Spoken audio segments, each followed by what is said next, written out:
What's going on, everyone? Welcome to another exciting episode of ForneverWorld. In today's episode, we've got some stories to talk about. Now, I'll be honest with you guys. The main topic of discussion that we're going to be having today, the main story I'm going to be covering, is regarding the interview between the author of JUJUTSU KAISEN, Gege Akutami, and the author of Bleach, Tite Kubo. Very, very spicy. I see a lot of outrage on the timeline over some of the things that was said, so we're going to be covering it. Yeah, I think you guys are going to be thoroughly entertained, and also maybe you'll get something out of it, but that's going to be the main topic, the main story we're covering. There's also a few other things to talk about, though. We got the Chainsaw Man poll up and running. Demon Slayer taking more wins as per usual. Little update on the final Evangelion movie. Another update regarding Chainsaw Man, and something I personally am really excited to talk about regarding the return of Static Shock, also known as just simply Static, in comic form with Milestone Comics' big return. So we're going to be talking about that as well. And yeah, that's the main topics we have. So without further ado, people, let's jump into another exciting episode of Forever News,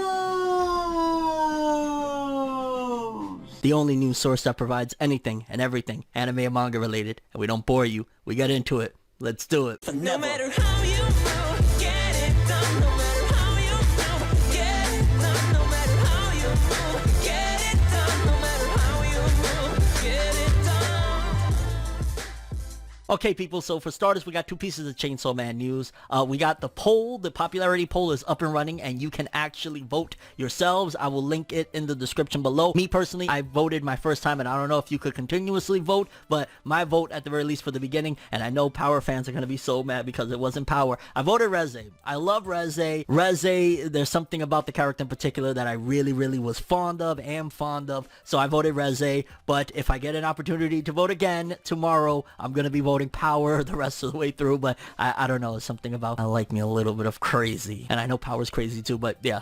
Link will be in the description below. Get your vote on. Also in Chainsaw Man news, there was a YouTube premiere countdown that was lasting for like 11 hours last night. Apparently there was supposed to be some big announcements. At the very least, that's what I was told, but it seemingly was just a celebratory stream in regards to the volume 11 release. They kind of wanted to have like a little bit of a celebration for the fans where they could talk and whatnot about the Chainsaw Man story, which makes sense because the manga ended quite some time ago and they're releasing the volume now, so they kind of wanted to get a little bit more hype going. So unfortunately, there wasn't no big announcements regarding the anime and manga yet, but I can only imagine that if they're doing all these big things, it's probably not that far away for the big return of the manga, Chainsaw Man 2, and the anime. Hopefully we get a trailer real soon because I cannot wait. And Jujutsu Kaisen is, you know, gearing towards the end of its first season, and Attack on Titan as well, so MAPPA will have some free time to put in work. Either way, I can't wait. Next up, just a small nod regarding Demon Slayer and Koyoharu Go Toge. Koyoharu Go Toge has won the New Artist Award from the Minister of Education, Culture, Sports, Science, and Technology thanks to their work. Kimetsu no Yaiba has achieved exceptional manga sales and a new record in terms of movie box office revenue, a story of a gentle hero along with his devoted companions overcoming unreasonable despair burned into the hearts of people living during difficult times. Embodying the motto of friendship, effort, and victory of Weekly Shonen Jump, this work has become a social phenomenon in both manga and anime and has the depth and appropriate presentness for the history of the media arts field. We give this prize with respect and encouragement to Koyoharu Go Toge, whose next work is expected more than anyone else's. So hats off as always to Demon Slayer, although in my opinion their next work should be somewhat related to Demon Slayer. That's just me. Who knows though, maybe the next work that they're talking about, it being sci-fi somehow, is still going to be like kind of like Burn the Witch, where it was still technically in the Bleach world, although I'm not sure how I feel about that, because at the end of the day, while it'll bring a lot of attention to the next work, it still won't be what got people invested. Like at the end of the day, yeah, we can enjoy and appreciate an artist and follow their journey or whatever, but we're always originally invested in the work that they brought forth, which would be Demon Slayer. So we gotta wait and see. Either way, yeah, hats off to Koyoharu Go Toge. Quickly, a little bit of Evangelion news. Apparently, the final Evangelion film will stream the first 12 minutes on Sunday. The official Twitter account for the Evangelion franchise announced on Wednesday that the first 12 minutes, 10 seconds, and 10 frames of Evangelion 3.0 plus 1.0, Thrice Upon a Time, the final Evangelion film, will stream on the YouTube channels of Amazon Prime Video and the Studio Kara on Sunday. Amazon Prime Video's official YouTube channel and Twitter account will present a group watching campaign for the first three films in the tetralogy be from March 5th to March 7th. During the group watch of the third film on Sunday, the campaign will present more of the fourth film's opening scenes than the 10 minutes and 40 seconds shown during a July 2019 screening event. The opening scenes will remain available for streaming in Japan on Amazon Prime Video for 2 weeks until March 21st, which they need to get this one out the door already. It's been too long. These films have been, come on, get it out the door already. Stream the whole damn thing, you know what I'm saying? Put it out there. And let's talk some Static Shock. I love Static Shock. Y'all know occasionally I cover some comics and American cartoon stuff here on Forever News. Static Shock and Milestone Comics, the company behind Static Shock, again also known as just Static, are reviving Milestone Comics themselves and Static Shock. However, there's a little bit of controversy. I really like the direction they're doing. One of the people working on the comics return of Static Shock is the gentleman that also created the original character designs for my upcoming manga, so I was even more excited because I know dude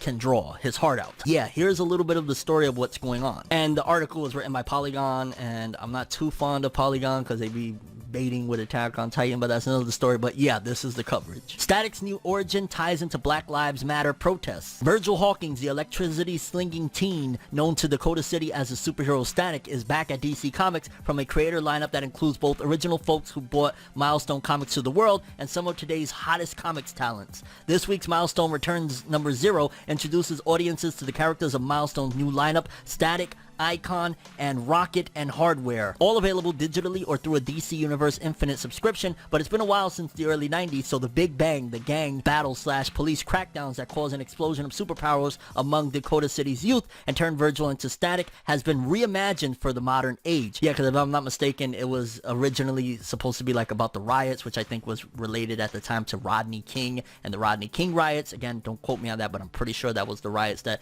was referring to that ultimately led to the explosion of the gas and the Big Bang. The Big Bang, origin of all the superpowered Bang Babies, is now a Black Lives Matter protest, and one that mirrors the last year in real life demonstrations. Just like the Big Bang of the 90s, police arrive and fire tear gas laced with an experimental chemical that was supposed to help trace all participants to their homes afterward. That is very scarily real, you know, of what happened, but instead it transforms hundreds of teens into unpredictable ways. I am fully on board with this. Again, Milestone Comics, they always make a statement. They always have something that they're saying that is very profound within the works. I am really excited about this. I want to say it might be available. I know the Milestone Comics Returns issue came out, and I took a little peek at that, and so far it looks great. And honestly, Nicholas's art is incredible, and yeah, go support it if you're into Static and comics in general. But now lastly, this story, baby, this story. Okay, people, so I absolutely need to give a disclaimer before we jump into this portion of the video, because there is a lot of really upset and angry fans over on Twitter regarding this Bleach situation. They're trolling, sending death threats, burning books, all sorts of really insane, heinous shit. So I need to put out a disclaimer because a couple of other translations have slid through regarding this interview, and apparently some people are saying that there's some context that is lost within translation. In particular, the portion where the author of Bleach said things like, "I can't find any attractive woman in Jujutsu Kaisen." Apparently they're saying that that was mistranslated, and he's actually saying he doesn't have a favorite female in Jujutsu Kaisen. And there's a slight difference in interpretation between Japanese, the way they look at things, the Japanese people, and also overseas. And also they're saying that Kubo didn't say that it's because of appearance, but it's more so something else. So again, some translations are saying it's slightly different, and there's some context that is missing within the interview. So I wanted to put out that disclaimer before we go in, because people are really upset over on Twitter. They're trolling, they're going wild. It ain't that serious, fam. This was a lighthearted conversation between two manga authors. So yeah, take it as you will. Just don't be an idiot. There was an interview recently between the authors of Bleach, Tite Kubo, and the author of Jujutsu Kaisen, Gege Akutami. And in this interview, there was a particular portion that has some fans a little bit upset regarding Kubo kind of dissing the females in particular in Jujutsu Kaisen, and just the way he was approaching speaking on the series. Gege X Kubo interview from Jujutsu Kaisen's official fanbook. Translation by Berserk. Interviewer says, "What is Kubo Sensei's favorite character in Jujutsu Kaisen? Nanami Kento. I start to grab grasp the story when he was introduced. Akutami says, I also think that the appearance of Nanami was the turning point. Kubo said, since Nanami's appearance, the characters, curse abilities, users, curse techniques became more interesting. In the early stage, I didn't quite understand Fushiguro's technique, which related to shadows, 10 shadows, Shikigami summoning. It was frustrating as to why more dramatic presentation using shadows was not done, even though the battle was done at night. But after Nanami appeared, the presentation and explication for it was greatly improved. Even special abilities can be understood easily immediately. For example, Todo Aoi, who came after Nanami and also stands out as a character, is very interesting. The interviewer asked a question that is a big spoiler. So spoiler alert over this question. Yeah, you have been warned. You've been warned. 3, 2, 1. I will put the disclaimer on the screen and you can know what to skip over. How do you feel when Nanami died on his duty? Kubo said, I thought, oh, he died. But it's not unexpected, as in this type of manga, many characters happen to die. Akutami said, I use Bleach as a reference on how to develop a character. For example, especially in the Arrancar arc, many new characters are shown. Some only appear very short, but Kubo-sensei provides the necessary information of each character. Now, mind you, context is important. Cultural translation might be a little bit different. To be honest with you, from my standpoint, the way he said it, oh, he died, just comes across a little bit like, okay, Kubo, alright, oh, he died. Like, a lot of us were thrown out of our chairs like, holy shit, oh, he died. Damn, Kubo, really? Okay, spoiler over. Kubo said, it's true. Starting from the Arrancar arc, I began to consider killing some of the characters, although I was not being conscious. I followed my intuition quite much, which I think is good. Interviewer said, how about the other characters in Jujutsu Kaisen? For example, the woman characters that you found interesting. And this is the thing that got people pissed off, by the way. This is what got people angry. Sorry to say this in front of the author, I cannot find any attractive woman in Jujutsu Kaisen. Overall, don't you think that their personality is unyielding? When there is a bias in the number of genders that appeared in the manga, most of the time the author's taste preference is reflected. So is it Akutami sensei's preference? And people are really upset of him basically saying that there's no attractive women in Jujutsu Kaisen. I mean, I thoroughly disagree with that. I mean, hello, Nobara. Hello, Miwa. What's going on? Mai. Hello, Maki. Kubo, what are you doing? Like, I get it, you made Masamoto have motherfuckers melting in their seat and shit. But goddamn, really? Like, between the spoiler situation, the way your reaction was, and then this, comes across a little bit of low vibration, just saying. Then again, he's being honest, so there's that. Akutami said, actually, it's kind of myself trying to evade. I have an aversion to draw women characters. I sometimes put on the brakes to draw the so-called graceful woman character. Kubo said, I feel there are many types of men characters, while very few types for the woman characters in the series. Probably Akutami sensei has a strong aversion to present women characters which follow gender roles. Akutami said, actually, not really. Kubo said, so you don't actually like a strong woman character? Yo, Kubo comes across, I don't know, bro. Maybe it's just me. Maybe it's from my perception or perspective, but I don't know. Well, I don't have any preferred attribute. I am at a loss when someone asks me if I have a favorite woman character that I like in the past. Furthermore, I'm not sure if the readers really want a woman character which is graceful and has sex appeal. Kubo said, I guess I agree with you. I believe the woman characters in Jujutsu Kaisen perfectly match the reader's demand. Interviewer said, what's your answer if Todo asks you what type of girl do you like? Akutami said, I wouldn't be able to answer, so I believe Todo will beat me up. Kubo said, my answer will be a bosom woman. Wait, it's not my preference in real life. I prefer a woman with big boobs. Yo, Kubo wildin', bro. What the fuck, Kubo, yo? Interviewer said, next to Akutami sensei, who do you like among the Bleach characters? Akutami said, I think Kurosuchi Mayuri or Zaraki Kenpachi, but if I had to pick, Kurosuchi would be my favorite. He was also the first character to perform Bankai. When I first saw him, he looked very much gross, although I like him so much. When I saw his final stage of Bankai, the demonic recumbent womb, I was very excited. Many mangaka like Mayuri. Probably their writers or creative feeling got stimulated. I also noticed that Akutami sensei likes gross things in Jujutsu Kaisen. Akutami said, that's true. I like a manga that shows scary things. I'm also motivated to be like that. And I'm not sure if there was more to that interview, but that was what was translated. And I'll be honest with you, for the most part, maybe I'm coming from a different perspective, from a Western perspective, but I can also understand why there's been rumors many years of Kubo not playing well with others, and why a lot of people say that he's had issues with Shueisha and Jump. Again, those were all rumors, never been substantiated or anything like that, but reading this interview, I don't know, like he dissed the woman. He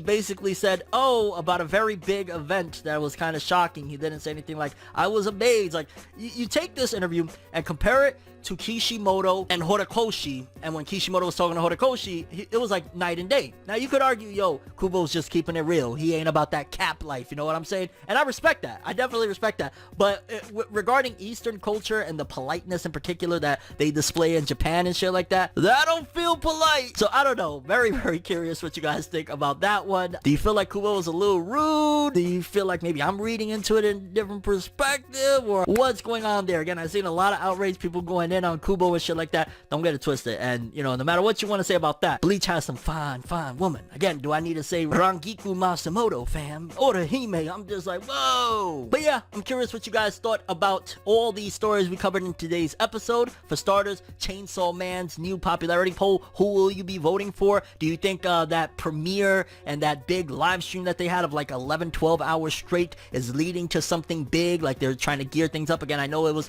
a celebratory event for Volume 11's release, but I'm imagining, again, we gotta get an announcement sooner or later regarding the anime and the manga's continuation. Your thoughts on Demon Slayer winning that award? Again, Demon Slayer winning any award is not surprising, and it's very rightfully so. It's just done so much. Your thoughts on Static Shock's rewrite and the return of Static Shock? I'm very, very excited and happy for that. I'm just like, yo! Your thoughts on Evangelion's final film streaming like 12 minutes? Like, again, I'm gonna say it. Release the shit already. Put it out! And your thoughts on the Jujutsu Kaisen X Bleach interview between the creators? Holy shit, that was entertaining as hell. And yeah, a lot to gather from. Kubo, he's a different type of mangaka. For better or worse, love him or hate him, he's very honest. And your thoughts of any other stories we covered in today's episode? But that's all I have for this one. Thanks for watching. Hope you enjoyed. If you liked anything I had to say or enjoyed the video, drop me a like. I'd greatly appreciate it. And if you want more from me, make sure to subscribe. Follow me on Twitter, Instagram. Hit that bell to get all notifications. And if you want to follow any of my other social media, links are in the description below. I'm ForneverWorld, and as always, people, have an awesome day. And remember the golden rule: anime and manga, one life. Bye. Have an awesome day. Peace in. And you guys just watched another episode of Whatever News. Have an awesome day.